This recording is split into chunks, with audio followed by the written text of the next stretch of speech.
you're in a country like Kenya with 55 million people, or Pakistan where I was born, 255 million people, or other nations, and you have to educate your country, you need a very, very cost-effective way to be able to get high-quality education, and Arthur delivers that, and it's tailored and personalized to you. Because it's agentic AI, there's no more textbooks. It will create content on the fly and teach you anything you need, whether that's biology in 6th grade, or you need to understand public policy for a PhD program, or you want to learn artificial intelligence, or you want to learn how to be a copywriter. It'll teach you in the institution for a fraction of what it would cost to normally go to a school. We've done case studies in the United States, for example, where a traditional medical education at a school roughly costs about $200,000 to $250,000 US dollars over 4 years. Arthur delivers that same medical education for less than $5,000. $5,000, same quality medical education. So think about that, right? In developing countries, we need that kind of high quality education, and we need it delivered contextually aligned with Kenya, Kenyan values, Kenyan logic and contextual alignment, Kenyan linguistic styles, Kenyan references, Kenyan frames of reference, Kenyan metaphors, Kenyan analogies. How better to teach a Kenyan citizen than the Kenyan way of biology, not the American way of biology. So that's Arthur AI. I'm really, really proud to be here and have done this incredible demonstration. Thank you for everybody for seeing it. And we really hope this country joins hands with us. We're here, collaborates with us, and brings this into the country through all of your academic institutions and your corporations, and start using it to upskill yourselves and become self-sufficient in this age of artificial intelligence. Yes, absolutely. That's why we brought it to developing nations, because there are too few teachers that are capable to handle 55 million people, or 35 million of those 55 that need to study. So Arthur bridges that gap. Where one teacher before might have been able to handle a classroom of say 30 or 50 people, now one teacher can handle a classroom of 5,000 or 10,000 people virtually. So you don't need those brick and mortar buildings anymore. You don't need bus systems. You don't need to buy textbooks for 10,000 people. You don't need to have backpacks. You don't have to provide food, transportation, lodging for all those students. That same institution now can service a much wider audience online in a hybrid environment and bridge that gap where teachers simply aren't available.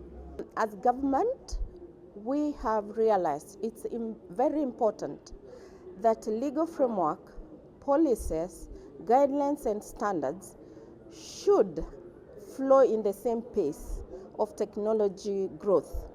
And therefore, what we are doing as government, that even as we are thinking of adopting technology, we are in the same start.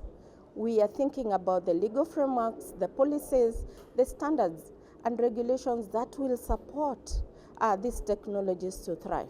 This year, we are also doing the AI policy. And really, why are we doing all this? It is that we can guide our country, we can guide our citizenry on how to embrace AI responsibly and ethically.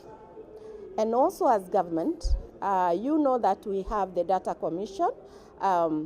commissioner, who is really putting up regulations, policies, guidelines, laws that will safeguard our data privacy, the personal data privacy, and that people can be comfortable in embracing technology.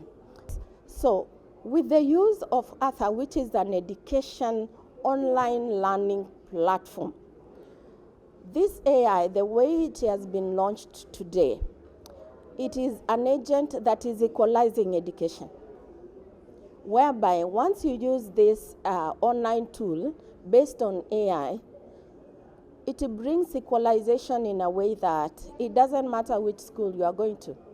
It doesn't matter whether it's a rural school, deep down in the villages, whether you are going to Mangu or you are going to Harvard.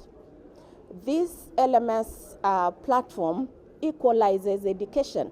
So if that child in the rural village and the child who is schooling in Mangu uses this system, they will score the same scores, because as per the demo, this Arthur agent comes to equalize education. and it calibrates the education to my learning style. So there are those who learn very fast, there are those who need to be repeated, there are those who thrive in seeing diagrams, in seeing pictures. So this agentic AGI is able to customize the learning, the same curriculum, but diversified learning. At the end of the day, I become as super as the child who has a very qualified teacher. So for me, this brings equalization. Number two, it brings equity. And number three, it brings quality. For example, the CBC. You know, we beg the standard by the teacher. If I know how to do the best demos, I might do it, and there is a teacher who doesn't know how to do those demos. So what is the disadvantage? The disadvantage is the children with the best teacher will do well, but the person with the teacher who does not understand does not do well. So if we embrace technology, then we are bringing our teachers. All of them will have quality in the way they teach. And at the end of the day, our students will have quality education. So it is an equalizer. It equalizes all of us.